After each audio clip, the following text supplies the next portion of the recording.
What's up everyone, welcome back to another video, and this video I'm going to talk about how to activate your Windows 11 with the product key. So let me directly get into step one by one. So the first one is all about, just go over here, search for the settings, click on the settings. Now from here we have to navigate to the first one. You just need to go over here and click on the system, scroll down and navigate to the activation. And right now, as you can see in my case, the Windows that I'm using right now, which is Windows 11, is actually in the active state. As you can see, it is already activated.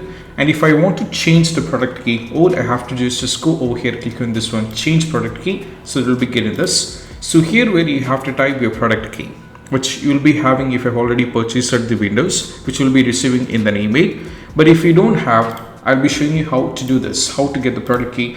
You just need to go over here on Google Chrome, and here we need to search here for Windows 11 Home. So just here search for Windows 11. You have to search here for Windows 11 Home. So this is going to take you to this, and this is actually the official website of the Microsoft where you will be getting the Windows 11.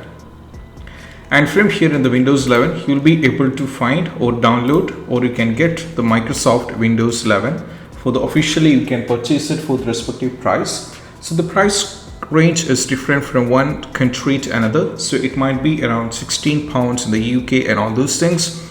But if you're in the US, it's going to cost you around $130 to $150. And I'm actually from India, so it is going to cost me this. And you can see this is official Windows 11 Home. So I have to go to add to cart, and I have to buy it using my credit card or debit card, whatever you are having.